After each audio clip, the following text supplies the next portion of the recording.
מה קורה? כן. אנחנו כאן מעם הגליל.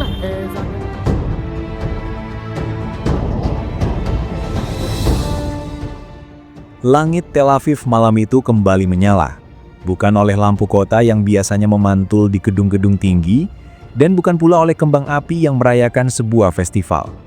Cahaya itu berasal dari kilatan rudal yang melintas cepat di udara, meninggalkan jejak api di langit malam. Beberapa detik kemudian, sirene serangan udara meraung keras di seluruh kota. Suara alarm itu memecah keheningan malam dan segera diikuti oleh kepanikan yang terorganisir. Dalam hitungan detik, jutaan warga berlari menuju bunker, ruang perlindungan, atau ruang aman di dalam apartemen mereka. Inilah kenyataan baru yang kini dihadapi Israel. Perang yang sebelumnya sering terjadi jauh dari pusat kota, kini datang langsung ke jantung kehidupan urban negara tersebut. Tel Aviv yang selama ini dikenal sebagai pusat teknologi, keuangan, dan inovasi Israel, kini menjadi salah satu target utama dalam konflik yang semakin memanas antara Israel dan Iran. Bagi penduduk kota ini, kehidupan tidak lagi sama seperti sebelumnya.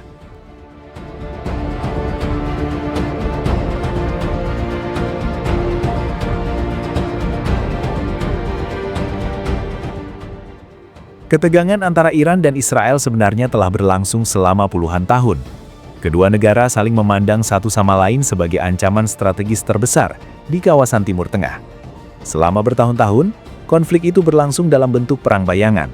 Operasi intelijen, serangan cyber, sabotase fasilitas militer, hingga operasi rahasia di luar wilayah masing-masing negara. Namun situasi berubah drastis setelah serangan besar terhadap wilayah Iran pada akhir Februari 2026. Serangan tersebut menargetkan sejumlah fasilitas militer penting, pangkalan strategis, serta infrastruktur yang berkaitan dengan program pertahanan Iran. Tehran menilai serangan itu sebagai eskalasi yang tidak dapat dibiarkan tanpa balasan. Dalam waktu singkat, para pejabat tinggi Iran bersumpah akan merespon secara langsung. Tidak lama kemudian, gelombang pertama rudal diluncurkan menuju Israel. Puluhan proyektil balistik dan rudal jarak menengah melintas ribuan kilometer melintasi langit Timur Tengah. Dan salah satu target utamanya adalah Tel Aviv.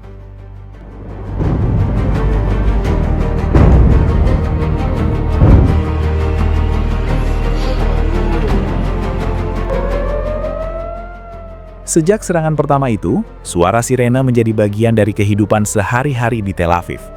Alarm itu bisa berbunyi kapan saja, siang maupun malam. Setiap kali sirena terdengar, warga hanya memiliki waktu yang sangat singkat untuk mencari perlindungan.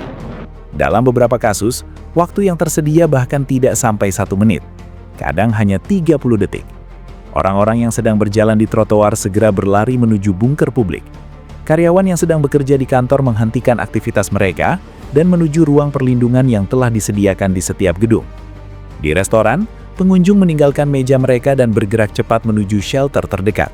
Sementara di apartemen-apartemen tinggi, keluarga berkumpul di ruang aman yang dirancang khusus untuk menahan dampak ledakan.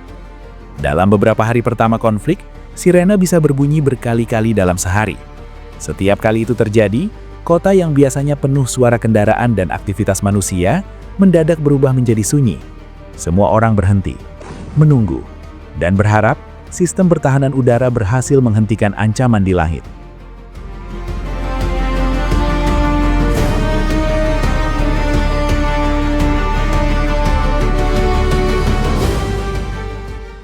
Israel memang memiliki salah satu sistem pertahanan udara paling canggih di dunia.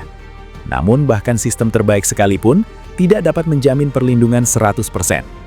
Dalam salah satu serangan awal konflik, sebuah rudal berhasil menembus lapisan pertahanan udara dan menghantam kawasan permukiman di Tel Aviv. Ledakan besar mengguncang lingkungan sekitar. Gelombang kejut memecahkan kaca jendela di banyak bangunan. Beberapa apartemen mengalami kerusakan serius, sementara kendaraan yang diparkir di jalan terbakar akibat serpihan dan api. Serangan itu menewaskan 1 orang dan melukai beberapa lainnya. Tim penyelamat segera datang ke lokasi.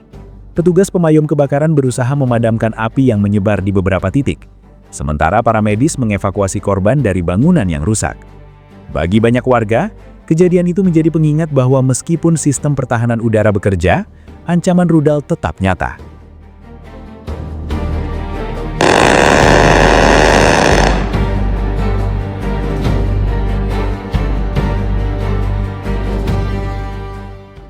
Di atas kota, pertempuran lain sedang berlangsung.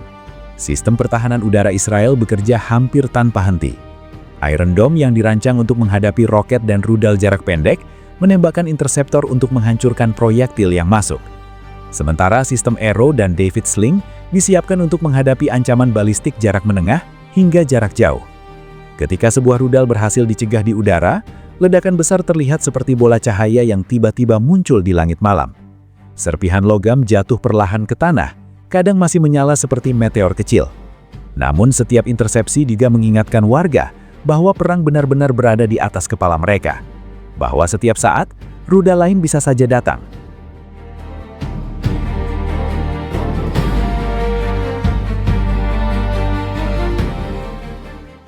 Melihat situasi yang semakin tegang, pemerintah Israel akhirnya menetapkan keadaan darurat nasional.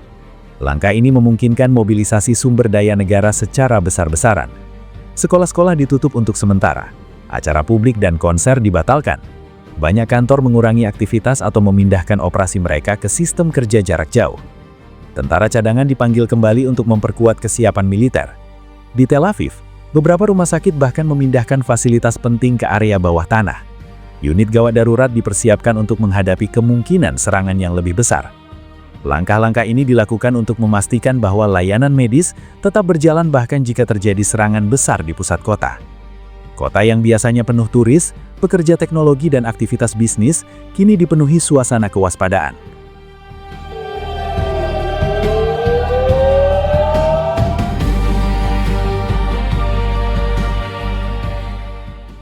Bagi warga Tel Aviv, kehidupan kini berjalan dalam dua mode normal dan mode darurat. Saat sirene tidak berbunyi, warga mencoba menjalani aktivitas sehari-hari seperti biasa. Toko tetap buka, transportasi masih berjalan, dan kantor-kantor penting tetap beroperasi. Namun semuanya bisa berubah dalam hitungan detik. Ketika alarm kembali terdengar, percakapan langsung berhenti. Orang-orang berdiri dari kursi mereka dan bergerak cepat menuju tempat perlindungan. Di jalan raya, mobil berhenti mendadak.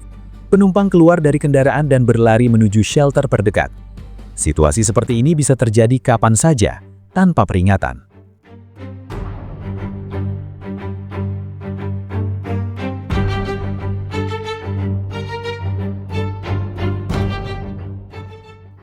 Serangan Iran tidak berhenti pada satu gelombang saja. Dalam beberapa hari pertama konflik, puluhan hingga hampir 100 proyektil diluncurkan ke arah Israel. Sebagian besar memang berhasil dicegah oleh sistem pertahanan udara. Namun setiap serangan tetap membawa resiko besar. Beberapa bangunan rusak, beberapa warga terluka, dan ketegangan di seluruh negeri terus meningkat. Bagi pemerintah Israel, menjaga keamanan kota-kota besar seperti Tel Aviv menjadi prioritas utama. Karena jika pusat ekonomi dan teknologi negara itu terganggu, dampaknya bisa meluas jauh melintasi medan perang.